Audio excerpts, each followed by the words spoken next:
Hello दोस्तों, आपका फिर से स्वागत है हमारे यूट्यूब चैनल टेन स्क्वायर में। आज हम देखने वाले हैं मॉडल नंबर 2 का पार्ट सी, क्वेश्चन नंबर 17 के बाद के क्वेश्चन। 17 नंबर क्वेश्चन है, 1 से 100 तक के मध्य की 6 से विभाजित होने वाली संख्याओं का योगफल ज्ञात कीजिए। हमें 1 से 100 तक की संख्याएं देखनी है और उनमें से देखना है कि 6 से विभाजित कौन कौन सी संख्याएं होंगी।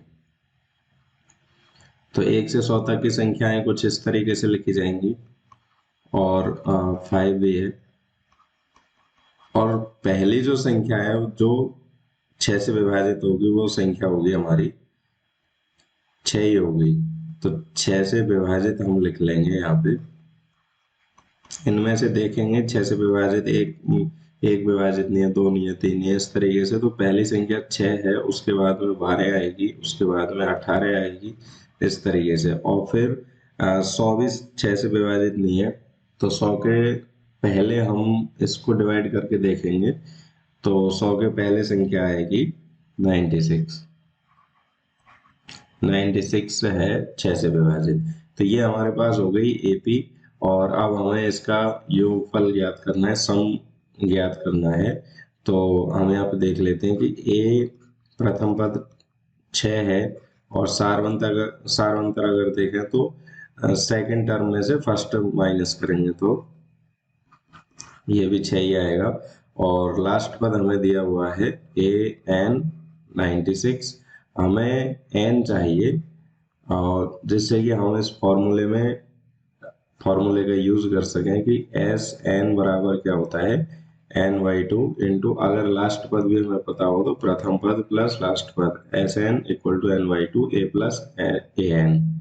ठीक है, तो हम यहाँ से एन पहले फाइंड आउट कर लेते हैं। एन कैसे करते हैं? एन का फॉर्मूला है a n minus a upon d plus 1 equal to a n की वैल्यू है 96 माइनस 6 अपॉन डी की वैल्यू 6 है प्लस 1। 96 माइनस 6 करेंगे तो 90 अपॉन 6 प्लस 1, और ये हो गया 90 को 6 से डिवाइड करेंगे तो 15, 15 प्लस 1 किया तो 16। तो एन की वैल्यू 16 आ गई यहाँ पे। ठीक है, अब हमें पता है कि जो योगफल होता है एपी का समांतर श्रेणी का, वो एस एन इक्वल टू होता है N by two into two, या फिर हम ये फॉर्मूला लगा सकते हैं या 2a plus N minus 1 into D से भी कर सकते हैं। तो हमें ये ज़्यादा सही रहेगा, तो हम ये फॉर्मूला लगाते हैं यहाँ पे।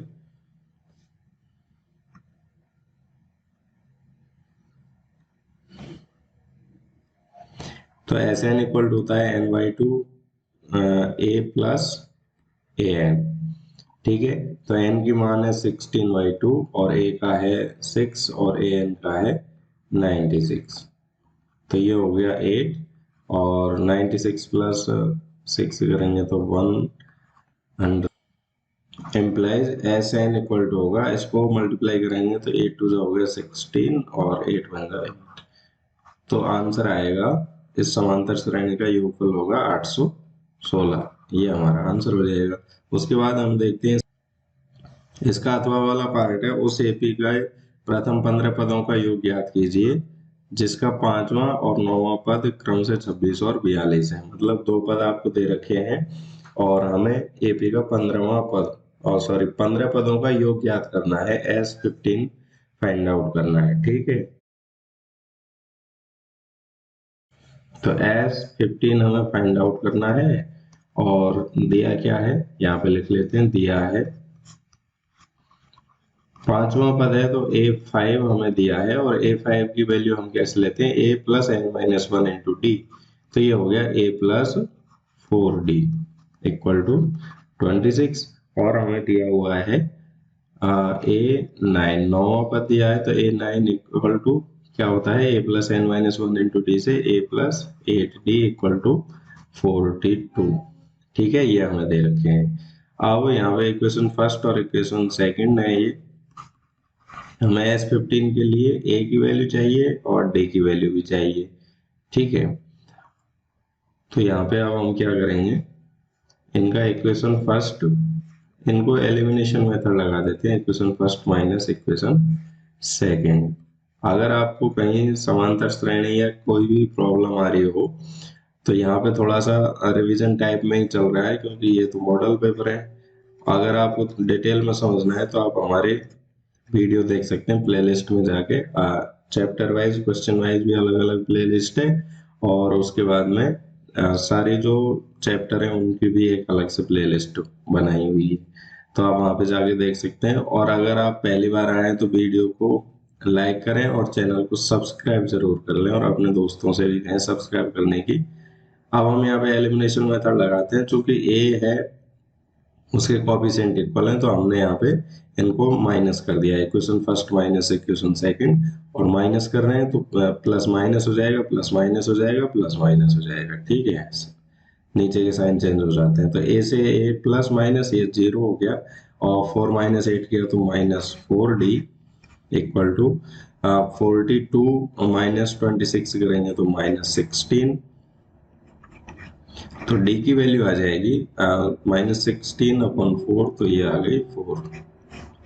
ठीक है, तो सारवंतर आ गया हमारे पास। अब जो डी की वैल्यू है वो हम इक्वेशन फर्स्ट में रख लेते हैं, put D equal to 4 in equation first. हमें ए की वैल्यू भी चाहिए, तो यहाँ पे डी रखें, डी की वैल्यू 4 रखेंगे तो ये हो जाएगा 16, तो a प्लस 16 इक्वल टू 26, और a की वैल्यू आ जाएगी 26 माइनस 16 करेंगे तो 10। तो प्रथम पद हो गया 10 और सारवंतर हो गया 4। ठीक है, अब हम यहाँ से S15 निकाल सकते हैं। S15 पहले हम फॉर्मूला ही लिख लेते हैं। अगर इसको n बोला जाए तो ये हो जाएगा n/2 into 2a plus n-1 into D. तो n की वैल्यू 15 है, 15/2 इंटू 2, a की वैल्यू 10 है प्लस 15-1, और d की वैल्यू है 4। तो ये हो गया 15/2 इंटू 20 प्लस 14, और 14 को 4 से मल्टीप्लाई करेंगे तो ये हो जाएगा 56। तो 15/2 और 56 प्लस 20 करेंगे तो 76, और 76 को 2 से डिवाइड कर देंगे तो ये आ जाएगा 15 इंटू 38, और 38 को मल्टीप्लाई करेंगे तो ये आ जाएगा 570। तो 15 पदों का जो योग आया वो 570 आ जाएगा। ठीक है, इस तरीके से हमारा आंसर हो जाता है। क्वेश्चन नंबर 18 है, बिंदुओं 4, -1 और -2, -3 को जोड़ने वाले रेखाखंड को सम त्रिभाजित करने वाले बिंदुओं के निर्देशांक ज्ञात करने हैं। तो हमें देखना है सम त्रिभाजित करने वाले बिंदुओं के निर्देशांक। तो देख लेते हैं, एक लाइन खींच लेते हैं। पहले तो दो जो बिंदु दे रखे हैं उनको ड्रॉ कर लेते हैं। मान लो ये बी बिंदु है और ये ए बिंदु है। इसके निर्देशांक है 4, -1, और बी के निर्देशांक है -2, -3। अब हमें बिंदुओं के निर्देशांक ज्ञात करने हैं जो इसको 3 भागों में सम त्रिभाजित मतलब समान 3 भागों में डिवाइड कर रहे हैं। तो एक मान लेते हैं यहाँ पे बिंदु है और एक बिंदु यहाँ पे है। अब ये बिंदु है, इसको 1 भाग, 2 भाग और 3 भाग, समान 3 भागों में डिवाइड कर रहे हैं। मान लेते हैं इनके निर्देशांक है सी और इसके निर्देशांक है डी। ठीक है, अब और इसका जो अनुपात हो जाएगा, अनुपात कैसे होगा, इधर 1 भाग बच रहा है और इधर 2 भाग है, 1 और 1, 2 हो गए।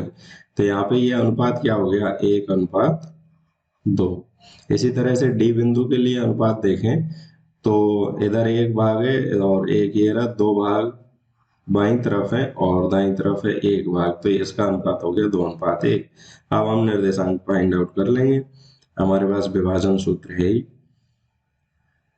चूंकि उसका फॉर्मूला है m1 x2 plus m2 x1 upon m1 plus m2, और y कोऑर्डिनेट के लिए होता है m1y2 plus m2y1 upon m1 plus m2। ठीक है, अब हम यहाँ पे देख सकते हैं। अब बिंदु C के लिए हम ले लेते हैं, बिंदु C के लिए। ठीक है, तो यहाँ पे m1 की वैल्यू हो जाएगी इधर वालों को 1 लेते हैं तो ये m1 की वैल्यू 1 हो जाएगी और ये हो गया x1 4 और y1 हो गया -1। इसी तरीके से m2 की वैल्यू यहाँ पे 2 हो जाएगी और x2 की वैल्यू हो जाएगी -2 और y2 की वैल्यू हो जाएगी -3। ठीक है, तो अब हम देख लेते हैं विभाजन बिंदु के निर्देशांक, या फिर हम सी बिंदु कहेंगे इसको, तो सी बिंदु लिख लेते हैं। m1 की वैल्यू 1 है, x2 की वैल्यू है -2 प्लस m2 की वैल्यू 2 और x1 की वैल्यू है 4 upon m1 plus m2 1 plus 2। इसी तरीके से बाई कोऑर्डिनेट लेते हैं तो m1 की वैल्यू 1, y2 की -3 प्लस m2 की वैल्यू है 2 और y1 की वैल्यू है -1 अपॉन 1 प्लस 2। सॉल्व करते हैं तो ये -2 प्लस 8/3 और ये हो गया -3 -2 अपॉन 3। सी बिंदु के निर्देशांक क्या आएंगे, 8 -2 करेंगे तो 6, 6/3 करेंगे तो 2 और -3 और -2 -5 हुए और -5/3। तो सी बिंदु के निर्देशांक आ गए 2, -5/3। इसी तरीके से हम डी बिंदु के लिए ले लेते हैं, बिंदु डी के लिए। ठीक है, तो यहाँ पे m1 m2 अनुपात क्या है, 2:1। तो m1 की वैल्यू 2 है और x1 की वैल्यू 4 और y1 की वैल्यू है -1।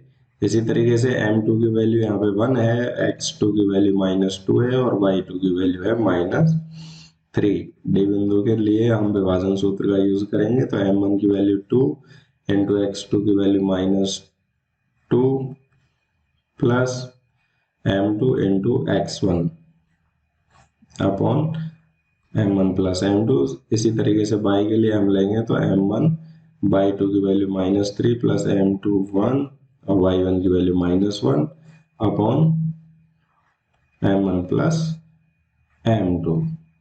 ठीक है, मल्टीप्लाई करते हैं तो 2 को 2 से गुणा करेंगे -4 और +4/3 और ये हो गया -6 -1/3। ये हो जाएगा 0, -4 + 4 तो 0 हो गया और -6 और 1 हो गया -7/8। तो ये डी के निर्देशांक हो जाएंगे। इस तरीके से हम देख सकते हैं विभाजन सूत्र का यूज करना है इस क्वेश्चन में, और कुछ भी नहीं था। सी और डी के दोनों के निर्देशांक हमारे पास आ चुके हैं। ठीक है, ये हमारे आंसर हो जाएंगे। अब हम देखते हैं इसका अथवा वाला पार्ट। एक्स अक्ष पर वह बिंदु ज्ञात कीजिए जो बिंदुओं ए 6,5 और बी -4,5 से समदूरस्थ हो। समदूरस्थ वाला जो क्वेश्चन बनता है वो बड़ा इंपॉर्टेंट क्वेश्चन होता है। ऐसे क्वेश्चन आ सकते हैं, पूछे जा सकते हैं आपसे एग्जाम में। मान लेते हैं ये एक बिंदु है ए, इसके कोऑर्डिनेट है 6,5 और ये बिंदु है बी, इसके कोऑर्डिनेट है -4,5 और एक बिंदु है एक्स अक्ष पे बिंदु है, हम मान लेते हैं उसके कोऑर्डिनेट है सी। और अब देखो एक्स अक्ष पर वह बिंदु याद कीजिए। अब एक्स अक्ष पर बिंदु है तो इसका मतलब उसके बाई कोटि 0 के बराबर होगी। एक्स अक्ष पर बिंदु तभी होगा जब उसकी कोटि 0 के बराबर होगी। चूंकि बिंदु सी और हम निर्देशांक मान लेते हैं, माना निर्देशांक x, 0 है। ठीक है, x, 0 हम मान लेते हैं इसकी। अब यहाँ पे क्वेश्चन ने क्या कहा है कि ये समदूरस्थ है। अब समदूरस्थ है तो AC = BC होना चाहिए, चूंकि प्रश्नानुसार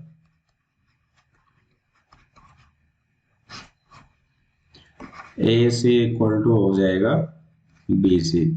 स्क्वायर भी बराबर होगा, AC² इम्प्लाइज AC² = BC²। ठीक है, अब हमें पता है दूरी सूत्र। दूरी सूत्र क्या है, √x2 - x1² + y2 - y1²। अब दोनों तरफ स्क्वायर कर दिया तो अंडर रूट हट जाएगा। तो हम यहाँ से वैल्यू निकालते हैं और फॉर्मूले के अकॉर्डिंग चलते हैं। पहले AC के लिए इसको x2/2 और ये हो गया x1/1। तो यहाँ पे x2 minus x1² plus y2 minus y1² equal to, अब इसको x2/2 ले लेते हैं और ये हो गया हमारा x1/1।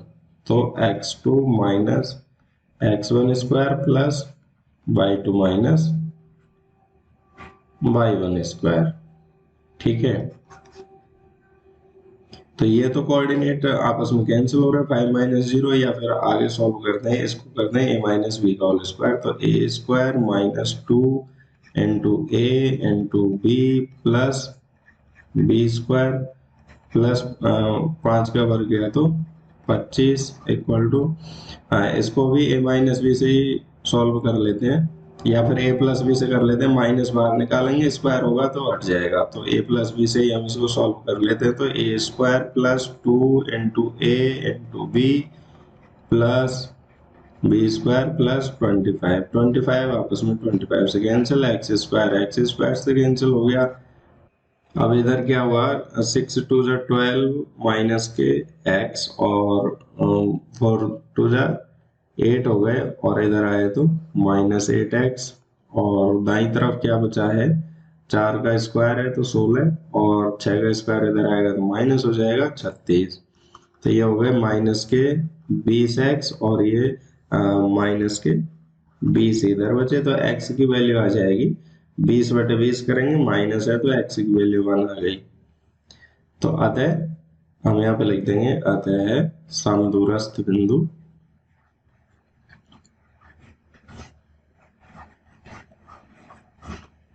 C होगा x अक्ष पर, और उसके निर्देशांक होंगे 1,0। ठीक है, इस तरीके से हम कर सकते हैं। अब देखते हैं इसका क्वेश्चन नंबर 19। क्वेश्चन नंबर 19 है sec² 65 minus cot² 25 minus 3 sin 30 cos 60 का मान ज्ञात कीजिए। तो हमें वैल्यू फाइंड आउट करनी है, एक बार लिख लेते हैं, sec² 65 minus cot² 25 minus 3 sin 30 cos 60। ठीक है, इम्प्लाइज, अब यहाँ पे देखो साइन 30 की वैल्यू हमें टेबल में दे रखी है, cos 60 की वैल्यू भी हमें दे रखी है, लेकिन sec 65 की वैल्यू हमारे पास नहीं है, और cot 25 की वैल्यू भी हमारे पास नहीं है। इसका मतलब क्या होता है, और ये जो एंगल दिए हैं 65 और 25, इनको जोड़ने पे आ रहा है 90, मतलब ये पूरा कोण है। अब जब ये पूरा कोण है तो इनमें कोई ना कोई निष्पत्ति लगनी है, इस तरीके से आपका दिमाग जाना चाहिए। तो हमें क्या करना है, हम इसको एज इट इज रहने देते हैं, sec² 65, और cot 25 को हम लिख देते हैं, cot 25 की जगह हम लिख देते हैं 90 माइनस 65, और इसका ये हो गया स्क्वायर, और इनकी वैल्यू भी हम रख लेते हैं। 3 sin 30 की वैल्यू है 1/2, और cos 60 की वैल्यू है 1/2। ठीक है, अब ये sec² 65 का sec² 65 है, cot 90 माइनस 65 है, तो ये चेंज हो जाएगा tan स्क्वायर 65 में माइनस 3/4। अब ये हमारी है सर्वसमीका है 1 प्लस tan स्क्वायर थीटा बराबर होता है sec स्क्वायर थीटा। दूसरे नंबर की सर्वसमीका है, एम्प्लाइज अगर tan स्क्वायर को उधर भेज दे तो ये क्या हो जाएगा, sec square theta minus tan square theta. तो हमें sec square theta minus tan square theta की वैल्यू रखेंगे यहाँ पे 1, तो ये हो गया 1 माइनस 3/4, और माइनस किया तो आंसर आया 1/4। अथवा वाले पार्ट में हम LHS ले लेते हैं पहले। LHS क्या दिया हुआ है, tan square A minus tan square B implies. अब हमें ये फॉर्म प्रूव करना है cos square B minus cos square A upon cos square B cos square A।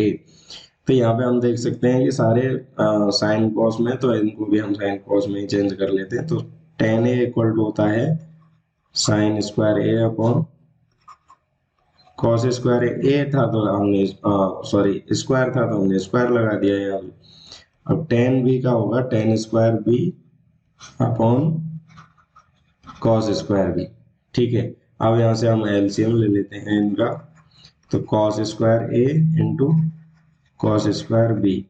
Cos square a से डिवाइड करेंगे तो ए कैंसिल हो जाएगा, बी बचेगा, cos square b into sine square a, sine square a into cos square b, और cos square b से इसको divide करेंगे तो कॉस स्क्वायर बी कैंसिल हो जाएगा, बचेगा क्या, कॉस स्क्वायर ए, और ऊपर है साइन स्क्वायर बी, तो sine square b into cos square ए।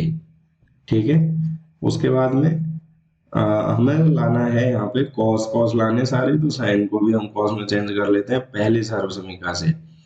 फर्स्ट आइडेंटिटी है sine square theta plus cos square theta equal to 1, तो साइन स्क्वायर की जगह हम रख देंगे 1 minus cos square a into cos square b minus, इसके लिए भी हम 1 माइनस कॉस स्क्वायर बी, और ये हो जाएगा cos square a upon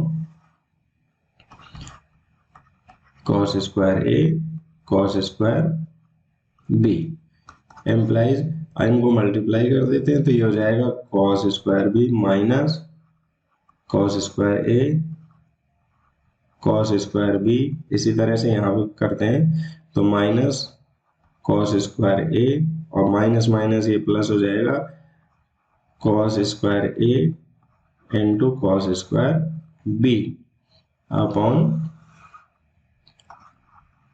cos square a और कॉस स्क्वायर बी। अब यहाँ पे देखो minus cos square a cos square b है, तो ये और यहाँ पे plus cos square a cos square b, तो ये कैंसिल हो जाएगा, तो क्या बचेगा cos square b minus cos square a upon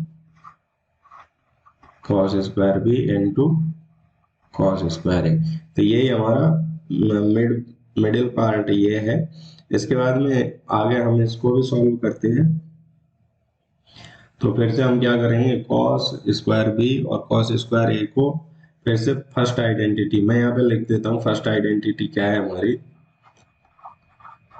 sine square theta करें plus cos square theta equal to होता है 1। अब हम इस कॉस स्क्वायर थीटा की जगह बी ले लिया, तो बी को हम 1 माइनस साइन स्क्वायर लिख देंगे, implies equal to R H S आ रहा है, फिर से यहाँ पे ये भी लिख देते हैं, और हेंस प्रूव्ड।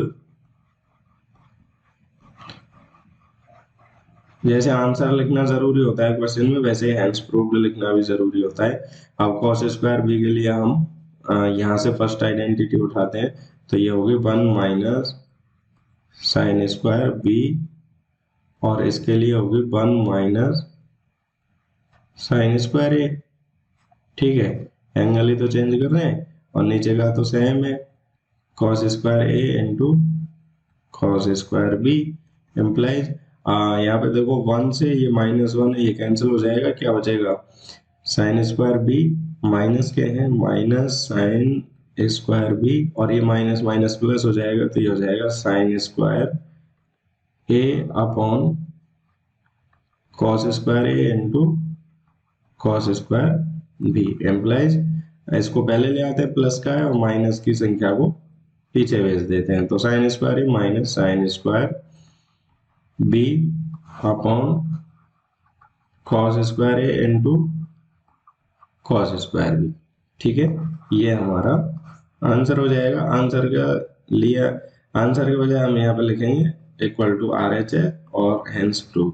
ठीक है, इस तरीके से हमारे 19 नंबर क्वेश्चन होता है कंप्लीट। अब हम देखते हैं 20 नंबर, और ये क्वेश्चन नंबर 20 है, निम्न बारंबारता बंटन के लिए मैथ ज्ञात कीजिए। और यहाँ पे संचय बारंबारता दे रखी है 10 से कम, 15 से कम, 20 से कम, इस तरीके से है ना। और वर्ग अंतराल हमें पता है यहाँ पे है 5 का वर्ग अंतराल है, तो हम यहाँ पे लिख देंगे वर्ग अंतराल। नई सारणी बनाएंगे इसको देख के। वर्ग अंतराल 5 का है, तो 10 से पहले कौन सा होगा 5, तो 5 से 10, 10 से 15, 15 से 20, तो यहाँ पे बारंबारता भी लिख लेंगे।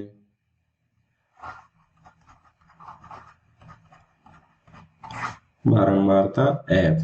तो बारंबारता कैसे है, 10 से कम है 0, तो 5 से 10 अंतराल में 0 आएंगे। उसके बाद 15 से कम है 5, ठीक है, तो 15 से कम 5 है तो 5 ही आ जाएंगे 10 से 15 में।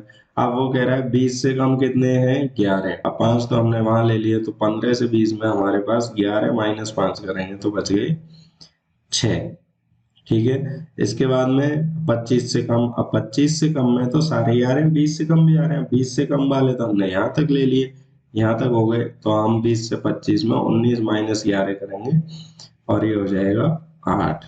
फिर हम करेंगे 25 से 30 में 31 माइनस 19, तो ये हो जाएगा हमारा 12, ठीक है। उसके बाद में 37 माइनस 31 करेंगे तो ये हो जाएगा 6, 40 माइनस 37 करेंगे तो ये हो जाएगा 3। फिर हम देख लेते हैं वर्ग चिन्ह, या हम कहते हैं इसको मध्यमान, या हम यहाँ पे x ले सकते हैं, इसका हिंदी में नाम होता है मध्यमान, ठीक है। अब मध्यमान नाम है, जैसा ही इसका करना है हमें काम भी ऐसा ही, 5 से 10 का मध्य पॉइंट लेना है, मतलब मिडिल पॉइंट लेना है हमें, तो होगा 7.5। तरीका यह है कि निम्न सीमा प्लस उच्च सीमा बटे 2, दोनों को जोड़ो, 5 प्लस 10 करो 15, और 15 में 2 का भाग देंगे तो 7.5 आएगा।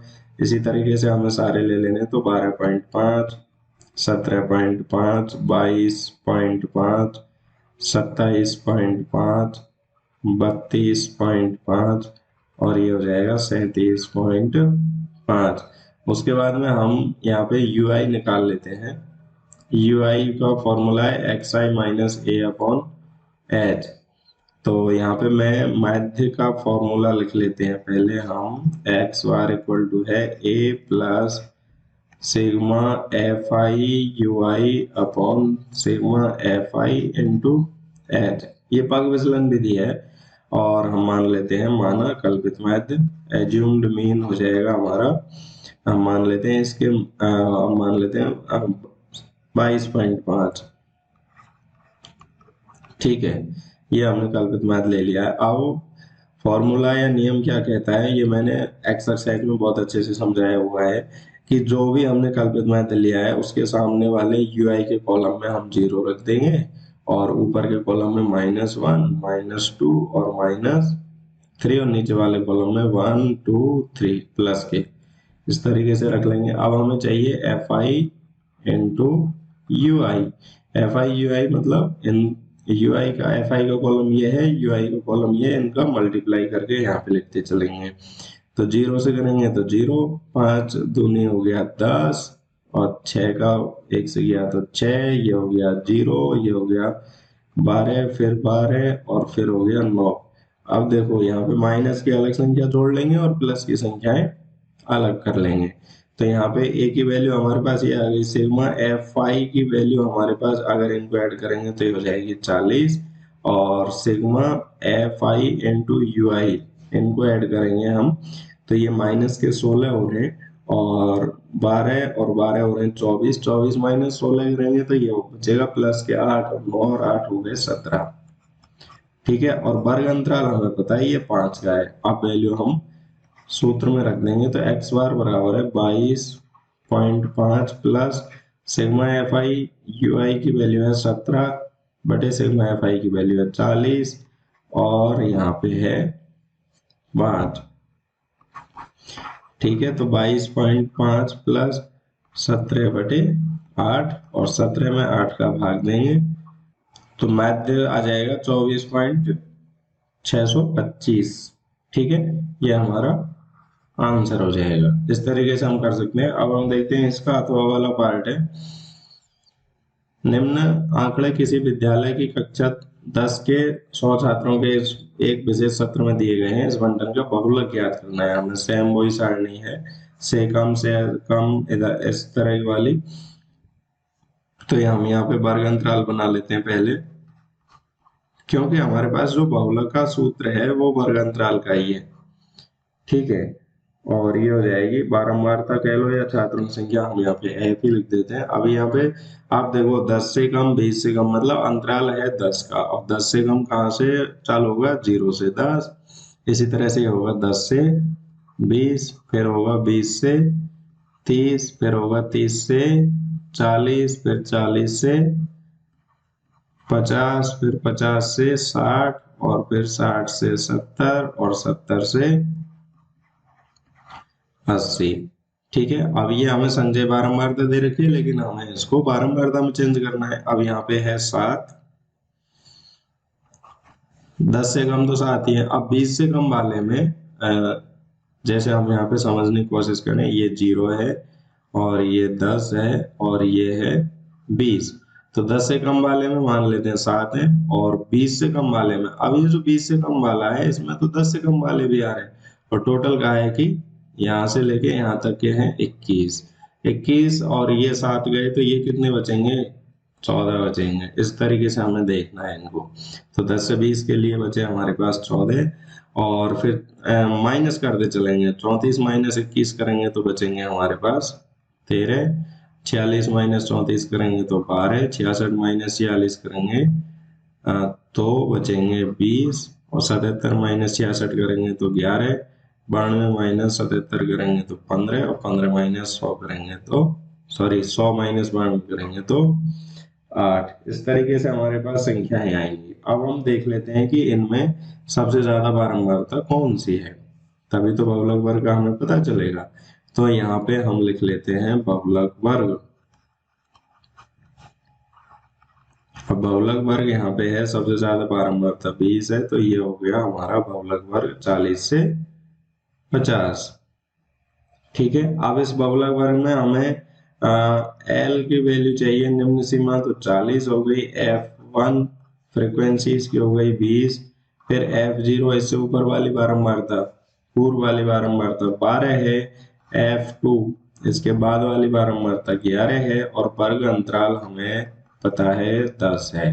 तो अब हम फॉर्मूले में वैल्यू पुट करेंगे। बहुलक का फॉर्मूला है L plus F1 minus F0 upon 2 F1 minus F0 minus F2 into H। L की वैल्यू है हमारे पास 40 प्लस F1 की वैल्यू है 20 माइनस F0 की वैल्यू है 12 बटे 2F1 है, तो ये 2 से मल्टीप्लाई करेंगे तो 40 minus F0 minus F2 into H। तो ये हो गया 40 प्लस 12 माइनस 20 माइनस 12 करेंगे तो 8, और यहाँ पे माइनस माइनस ऐड कर लेंगे, 12 और 11 होकर माइनस 23, और माइनस 40 में से घटाएंगे तो ये बचेंगे 17 इंटू 10। तो इसको अगर सॉल्व करें आगे तो ये हो जाएगा 40 प्लस 4.7 और 44.7, ये हमारा आंसर हो जाएगा। इस तरीके से जो मॉडल पेपर नंबर 2 है उसका पार्ट सी भाग से खत्म होता है 17 क्वेश्चन से, और 20 क्वेश्चन तक। 4 क्वेश्चन है, 3-3 नंबर के क्वेश्चन है, 12 नंबर यहाँ पे मिलते हैं आपको। ठीक है, अब हम देखते हैं पार्ट डी। पार्ट डी के लिए यहाँ पे 4-4 नंबर के क्वेश्चन है और 3 क्वेश्चन है। 21 नंबर क्वेश्चन, 22 और 23। यहाँ पे लिखा हुआ है भाग दे। क्वेश्चन नंबर 21 है, समीकरणों x माइनस वाई प्लस 1 बराबर 0 और 3x प्लस 2y माइनस 12 बराबर 0 का ग्राफ खींचिए। x अक्ष और इन रेखाओं से बने त्रिभुजों के शीर्षों के निर्देशांक ज्ञात कीजिए। त्रिभुजाकार पटल को छायांकित कीजिए। तो सबसे पहले तो हमें इसका ग्राफ बनाना है। ठीक है, सबसे पहले हमें इसका ग्राफ बनाना है। दो समीकरण है, दोनों को लिख लेते हैं। x माइनस वाई प्लस 1 बराबर 0, और दूसरा समीकरण है 3x प्लस 2y माइनस 12 बराबर 0। अब यहाँ पे सारणी बनाएंगे पहले, ग्राफ बनाने से पहले। तो हमें क्या करना है, हम इसको ऐसे सॉल्व करेंगे। एक बार 0 0 ले लेंगे, x का मान 0, y का मान 0, और एक बार के लिए फिर हम कुछ वैल्यू भी रख लेंगे। अब जैसे यहाँ पे y की इक्वल में इसको लें तो ये हो जाएगा, ये माइनस का है तो y इधर चला जाएगा, बाकी ये सब प्लस के रह जाएंगे, तो x प्लस 1 हो गया। सेम इसमें भी करें हम y इक्वल में, तो दोनों को इधर ले जाएंगे तो ये हो जाएगा 12 माइनस 3x बटे 2।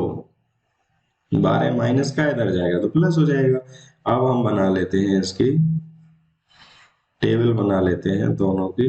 टेबल में 2 पॉइंट तो हमें लेने ही लेने हैं, एक x का मान 0 और एक y का मान 0। अब यहाँ पे हमें एक x अक्ष पे बिंदु भी लेना है, तो हम उसको भी इक्वल करने की कोशिश यहीं पे करेंगे कि भाई एक बिंदु कॉमन आ जाए इसमें। एक बार x की वैल्यू हम 0 रखते हैं तो ये वाला 0 हो गया, और उसके बाद में क्या बचा, y इक्वल टू 1। और एक बार जब y की वैल्यू 0 रखेंगे तो x प्लस 1 बराबर 0, तो ये हो जाएगा, इधर जाएगा तो -1। 2 पॉइंट ये आ गए। अब हम इधर भी देख लेते हैं, x की वैल्यू 0 रखेंगे तो ये वाला पार्ट 0 हो जाएगा, 12/2, तो ये आ गई वैल्यू 6। और जब y की वैल्यू 0 रखेंगे, y की वैल्यू 0 रखेंगे तो ये 0 हो जाएगा, या फिर यहाँ से देख सकते हैं ये 0 हो जाएगा, तो 3x बराबर हो गया 12, और 12 में 3 का भाग दिया तो 4 बार गया। ठीक है, अब हम देख लेते हैं कि ये इक्वल कब हो गए। मान लो यहाँ पे x की वैल्यू हमने 1 रखे हैं, तो x की वैल्यू 1 रखेंगे तो ये हो जाएगा 2, y की वैल्यू तो 1,2 आ गया, और x की वैल्यू यहाँ पे 1 रखेंगे तो ये होगा 12 माइनस 3/, एक बार सॉल्व कर लेते हैं। अब हम रखते हैं यहाँ पे x की वैल्यू 2 रख लेते हैं, तो x की वैल्यू 2 रखेंगे तो ये हो जाएगा 2 + 1, y की वैल्यू 3 आ जाएगी, और x की वैल्यू यहाँ पे भी 2 रखेंगे तो y इक्वल टू होगा 12 माइनस 3 दूनी 6/2, और 6/2 बराबर 3। तो यहाँ पे भी x की वैल्यू 2,3 आ जाएगी। ठीक है, तो x की वैल्यू 2 रखी तो y की 3 आई, x की वैल्यू 2 रखी तो y की वैल्यू 3 आई। अब हम ग्राफ बना लेते हैं, जैसा कि आप चित्र में देख सकते हैं। ये आपको ग्राफ के ऊपर ही लिखना है, मैं यहाँ पे आपको बता देता हूँ। पैमाना x अक्ष पर 1 सेमी बराबर 1 इकाई, ठीक है, और y अक्ष पर 1 सेमी बराबर 1 इकाई। दोनों समान है तो इनको एक ही साथ लिख सकते हैं, x अक्ष एवं y अक्ष पर 1 सेमी बराबर 1 इकाई। और कई बार हमें अलग अलग पैमाने भी लेने पड़ते हैं। ठीक है, तो ये पैमाना लेके और इस तरीके से हम ग्राफ बना सकते हैं पॉइंटों को डिनोट करके। अब ये जो ग्राफ में ट्राइंगल बन रहा है, त्रिभुज बन रहा है, उसके निर्देशांक हमें पता है, ए बी सी के निर्देशांक हमारे पास आप देख ही सकते हैं चित्र में। ए के निर्देशांक है -1,0, बी के हैं 2,3, और सी के निर्देशांक है 4,0। इस तरीके से आप इसको सॉल्व कर सकते हैं। क्वेश्चन नंबर 21 का अथवा वाला पार्ट है, निम्न समीकरणों को लेखाचित्र ग्राफ द्वारा हल कीजिए। 2 समीकरण दे रखे हैं, 2 समीकरणों को हम यहाँ पे लिख लेते हैं। x + 3y = 6, और दूसरा दिया हुआ है 2x - 3y = 12। यहाँ पे सबसे पहले हम सारणी बना लेते हैं।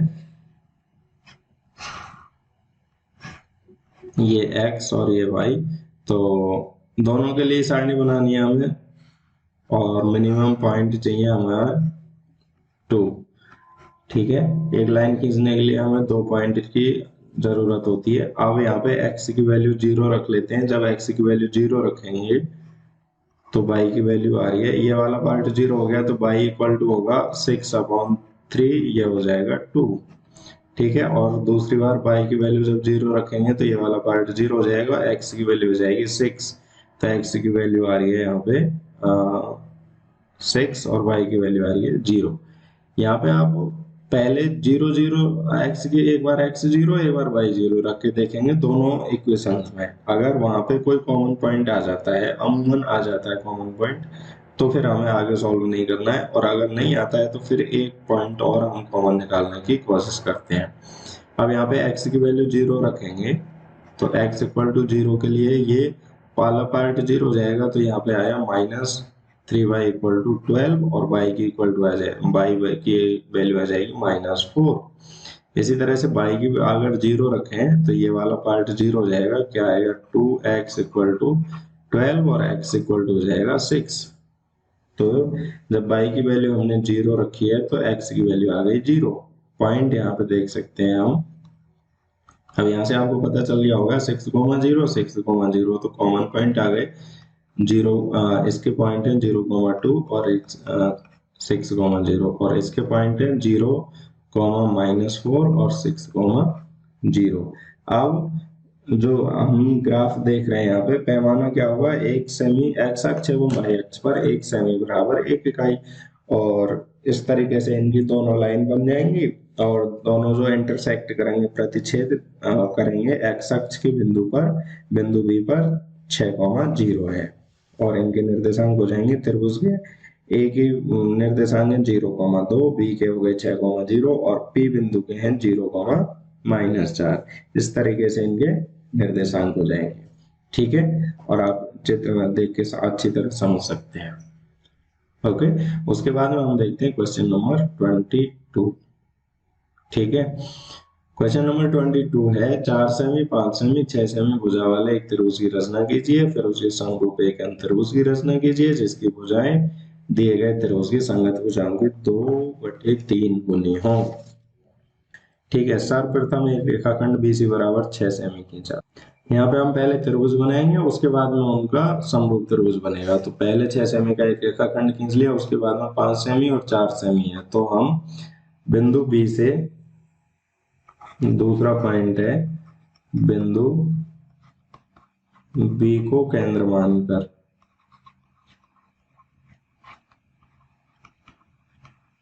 5 सेमी त्रिज्या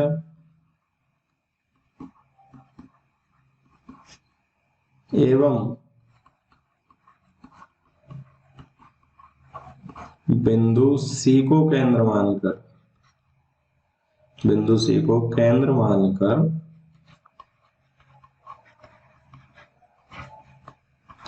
4 सेमी त्रिज्या का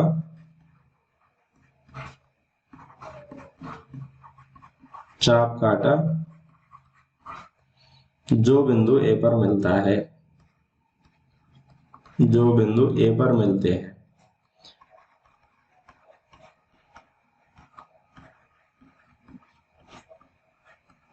ठीक है, आप चित्र में देख सकते हैं एक बी बिंदु से लिया है हमने 5 सेमी त्रिज्या का चाप, और एक सी बिंदु को केंद्र मानकर लिया है 4 सेमी त्रिज्या का चाप, और दोनों जहां पे मिले वो हमारा बिंदु हो गया ए। ठीक है ना, तो ये हमारा बन गया है अब त्रिभुज। अब इसका हमें 2:3 में या 2/3 में हमें इसका समरूप त्रिभुज बनाने हैं। ठीक है, ए को बिंदु बी व सी से मिलाया, बिंदु ए को बिंदु बी व बिंदु सी से मिलाया। ठीक है, ये तो हमारा त्रिभुज बन गया। अब हम इसका विभाजन करते हैं, तो हम यहाँ पे करेंगे BC के भुजा BC से न्यून कोण बनाती हुई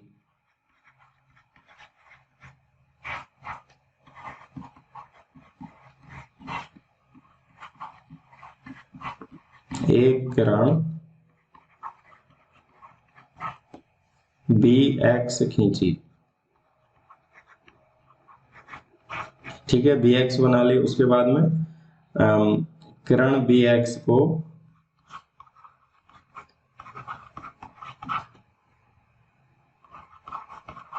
समान 3 भागों में, समान 3 भागों में B1 equal to B1 B2 equal to B2 B3 में विभाजित किया।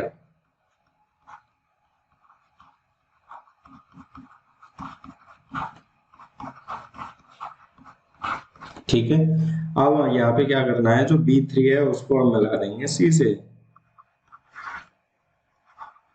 B3 को C से मिलाया,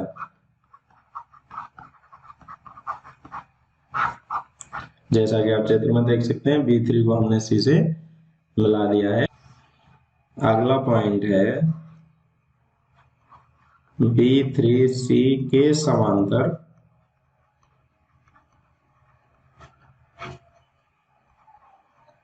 B2 से एक रेखा खींची जो BC को बिंदु डी पर मिलती है, बिंदु डी पर मिलती है। ठीक है, बिंदु डी पर मिल गई। अब हमें क्या करना है, अब लास्ट पॉइंट हमारा है कि जो डी है उसको, डी से हमें एक समांतर रेखा खींचनी है सी ए के समांतर, जो ए बी को ई बिंदु पर मिलेगी। बिंदु डी से, बिंदु डी से सी ए के समांतर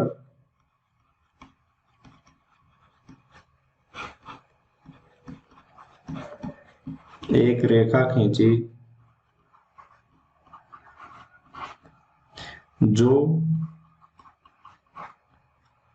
ए बी को बिंदु ई पर मिलती है, जो ए बी को बिंदु ई पर मिलती है, जो ए बी को बिंदु ई पर मिलती है। इस तरह से आप चित्र में देख सकते हैं। तो इस प्रकार हमारा जो नया त्रिभुज है, इस प्रकार अभीष्ट त्रिभुज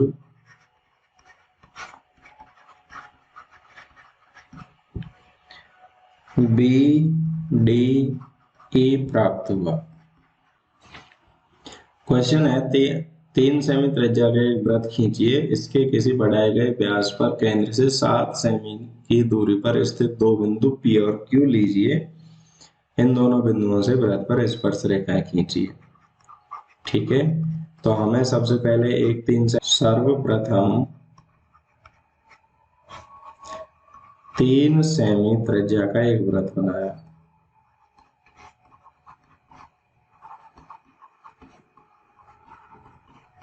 ठीक है, वृत्त बना लिया जिसका केंद्र O है, जिसका केंद्र O है, आप चित्र में देख सकते हैं। और केंद्र, अब यहाँ पे दूसरा बिंदु आएगा, केंद्र से 7 सेमी दोनों तरफ दूरी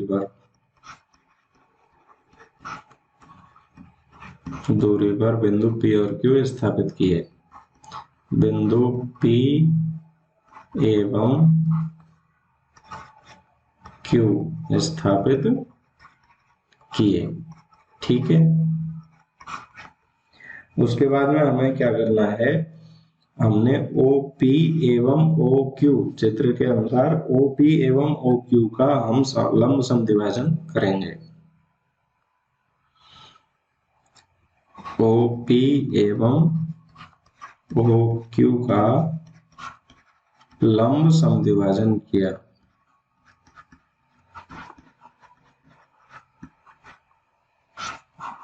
लंब समद्विभाजन किया जो बिंदु, या फिर हम कह सकते हैं जिससे बिंदु M1 और M2 प्राप्त हुए, जिससे बिंदु M1 एवं बिंदु M2 प्राप्त हुए। ठीक है, फिर हमें क्या करना है, बिंदु M1 में बिंदु M2 को केंद्र, जैसे बिंदु M1 को केंद्र मानकर हम यहाँ अलग अलग लिख लेते हैं, बिंदु M1 को केंद्र मानकर M1P बराबर M1O त्रिज्या का एक वृत्त खींचा।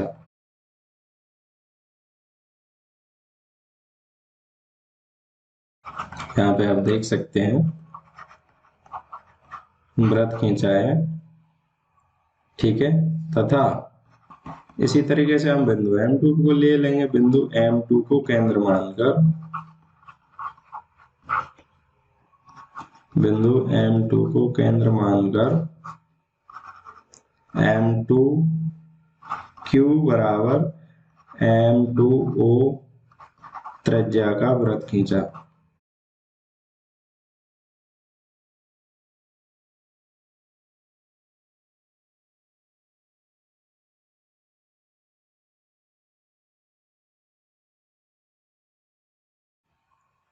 पॉइंट हमारा है, जो नए वृत्त बने हैं, नए वृत्त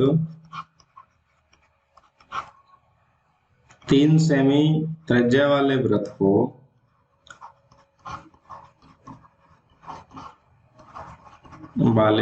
को चित्रानुसार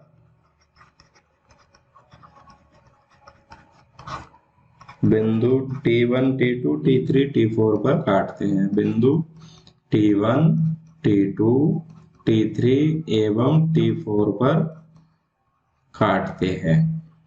ठीक है, आप चित्र में देख सकते हैं किस तरीके से कहाँ कहाँ है। T1, T2 देखो, ये T1 है, ये T2, T3, T4 है। ठीक है, अब फाइनली हमें क्या करना है, बिंदु P को T1 व T2 से एवं बिंदु Q को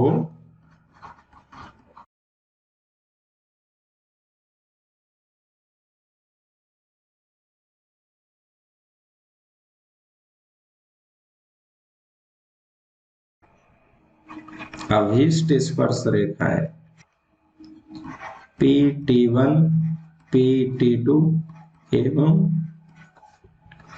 QT3, QT4 प्राप्त हुई। ठीक है, इस तरीके से हमारा चित्र बन गया है। अब हम क्वेश्चन नंबर 23 है, निम्नलिखित सारणी का एक स्कूल की कक्षा 10 के 50 विद्यार्थियों के गणित में प्राप्त अंकों को दर्शाती है। माध्यक अंक ज्ञात कीजिए। हमें माध्यक ज्ञात करना है, तो पहले सबसे माध्यक का सूत्र ही हम लिख लेते हैं। माध्यक का सूत्र है L plus NY2 minus CF upon F into H। तो इसके लिए हमें माध्यक वर्ग चाहिए और माध्यक वर्ग के लिए हमें n की वैल्यू चाहिए, n या हम कह सकते हैं सिग्मा f। तो n equal to sigma F I की वैल्यू आ रही है 50 और संजय बारंबारता भी देख लेते हैं, ये एज इट इज आता है। फिर ये 9 और 5 हो गए 14, 14 और 8 हो गए 22, 22 और 12 हो गए 34 और 13 हो गए 47 और 3 50। तो ये भी बराबर आ रहा है, मतलब तो यहाँ पे हम देख सकते हैं कि n की वैल्यू 50 है और n/2 अगर निकालेंगे तो ये आएगा 50/2 मतलब 25। और माध्यक वर्ग क्या होता है, माध्यक वर्ग होता है कि जो n/2 आया है उससे ठीक बाद की संजय बारंबारता, तो 25 के बाद में कौन सी आ रही है 34, तो ये ही हमारा माध्यक वर्ग हो जाएगा। माध्यक वर्ग हो गया 50 से 60। इसको हम हाईलाइट कर देंगे, इस तरह से एक गोला बना देंगे, तो माध्यक वर्ग हो जाएगा हमारा 50 से 60। अब यहाँ पे हमें n/2 की वैल्यू है ही, L की वैल्यू हमारे पास आ जाएगी निम्न सीमा 50, n/2 है ही, CF की वैल्यू आ जाएगी माध्यक वर्ग से ठीक पूर्व की संजय बारंबारता, तो ये हो जाएगी 22 और फ्रीक्वेंसी माध्यक वर्ग की बारंबारता 12 हो जाएगी और H वर्ग अंतराल हमें पता ही 50 से 60 का हो गया 10। तो हम माध्यक निकाल लेते हैं। L की वैल्यू पुट करेंगे तो L 50, n/2 की वैल्यू 25 माइनस CF 22/F की वैल्यू है 12 इंटू H की वैल्यू 10। तो ये हो गया 50 प्लस 25 माइनस 22 करेंगे तो 3/12 इंटू 10 बराबर 50 प्लस 1/4, 3 एकम 3 और 3 को 4 से 12 से डिवाइड किया तो 4 इंटू 10। तो ये आ गया 50 प्लस 2.5 बराबर 52.5। ये हमारा माध्यक हो जाएगा। ठीक है, इतने अंक आ रहे हैं माध्यक में 52.5। ठीक है ना। अब हम देखते हैं इसका अथवा वाला पार्ट है। इस क्वेश्चन को हम आगे चलें इससे पहले मैं आपसे रिक्वेस्ट करूंगा कि आपने अभी तक हमारे चैनल को सब्सक्राइब नहीं किया है तो प्लीज चैनल को सब्सक्राइब करें और वीडियो को लाइक भी करें। क्वेश्चन नंबर 23 है, निम्नलिखित बंटन भारत के उच्चतर माध्यमिक स्कूल में राज्यों के अनुसार शिक्षक विद्यार्थी अनुपात को दर्शाता है। इन आंकड़ों का बहुलक ज्ञात करना है। इस तरीके से हमें टेबल दी हुई है, बहुलक हम निकालते हैं। तो बहुलक का पहले फॉर्मूला लिख लेते हैं। बहुलक का फॉर्मूला है L plus F1 minus F0 upon 2 F1 minus F0 minus F2 into H। तो इसके लिए हमें क्या चाहिए, बहुलक वर्ग चाहिए। तो सबसे ज्यादा बारंबारता जिसकी होगी वही बहुलक वर्ग होगा। तो ये 10 सबसे ज्यादा है, तो ये हमारा हो गया बहुलक वर्ग। ठीक है, तो यहाँ पे बहुलक वर्ग हम लिख लेंगे 30 से 35। ठीक है ना। तो यहाँ पे देखो निम्न सीमा L हो गई 30, F1 बहुलक वर्ग की बारंबारता हो गई 10, F0 इससे ऊपर की होती है, ये 1 है तो ये 0 हो जाएगी और इसके बाद की हो जाएगी 2, F0 की वैल्यू 9, F2 की वैल्यू है 3 और H वर्ग अंतराल है 5 का।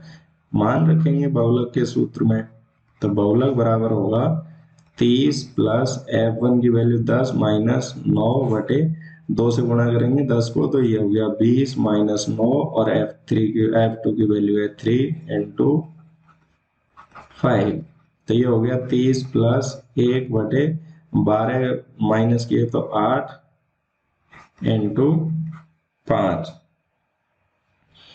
ठीक है।